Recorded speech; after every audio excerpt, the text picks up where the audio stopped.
लोकसभा चुनाव से पहले देश के दो राज्य खासी चर्चाओं में हैं। एक है देश की राजधानी दिल्ली, जहां ईडी की ओर से अरविंद केजरीवाल को गिरफ्तार किए जाने के बाद आम आदमी पार्टी और बीजेपी के नेता सड़कों पर उतर आए हैं। यही वजह है कि दिल्ली इस समय सुर्खियों में है।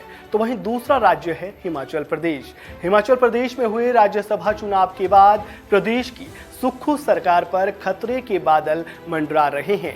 प्रदेश में उपचुनाव होने हैं, जिसके लिए बीजेपी ने उम्मीदवारों की लिस्ट भी जारी की है और कांग्रेस के सभी बागी विधायकों को टिकट दिया है। नमस्कार, मैं हूं राजेश शर्मा और आप देखना शुरू कर चुके हैं वन इंडिया हिंदी। तो चलिए जानते हैं कि कांग्रेस के बागी विधायकों को बीजेपी ने कहां से टिकट दिया है और साथ ही जानेंगे कि आखिर ये पूरा मामला क्या है। हिमाचल प्रदेश में हुए राज्यसभा चुनाव के बाद कांग्रेस के 6 बागी विधायकों ने बीजेपी का दामन थाम लिया है। इसके अलावा कुछ दिन पहले ही 3 निर्दलीय विधायक भी बीजेपी में शामिल हो गए। विधायकों के इस दल बदल के कारण सूबे की सियासत का समीकरण पूरी तरह से बदल गया है। 6 सीटों पर होने वाले उपचुनाव के लिए बीजेपी ने उम्मीदवारों की लिस्ट भी जारी कर दी है और पार्टी ने कांग्रेस के सभी 6 विधायकों पर भरोसा जताया है।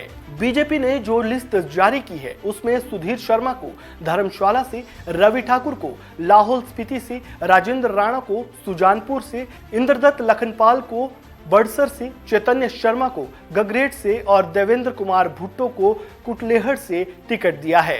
प्रदेश की इन सभी 6 विधानसभा सीटों पर लोकसभा चुनावों के साथ ही उपचुनाव होंगे। इन सीटों पर 1 जून को वोट डाले जाएंगे। ये तो हुई बात मौजूदा समीकरण की। जरा ये भी समझ लेते हैं कि बीते दिनों 9 विधायकों के बीजेपी में शामिल होने के बाद अब प्रदेश में सरकार बनाने के लिए किसे कितनी सीटों की जरूरत है।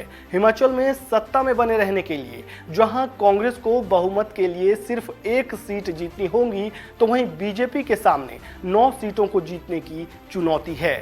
कांग्रेस के पास अभी जहां 34 सीटें हैं, तो वहीं बीजेपी के पास 25 सीटें हैं। यानी बीजेपी को अगर सत्ता में वापसी करनी है तो उपचुनाव में उसे सभी सीटों पर जीत हासिल करनी होगी। इस चुनाव में जहां एक और कांग्रेस के लिए अपनी हालिया खोई हुई सीटों में से ज्यादा सीटें निकालना एक चुनौती रहेगी, तो वहीं बीजेपी के खेमे में आए विधायकों वाली सीटों को फतेह करना नाक का सवाल बनेगा। अब हिमाचल का किला कौन फतह करता है, ये 4 जून को पता चल ही जाएगा। फिलहाल इस वीडियो में इतना ही। आपको जानकारी कैसी लगी कमेंट बॉक्स में राय जरूर दें और खबरों से जुड़े ताज़ा अपडेट के लिए वन इंडिया हिंदी को सब्सक्राइब करना बिल्कुल ना भूलें। धन्यवाद।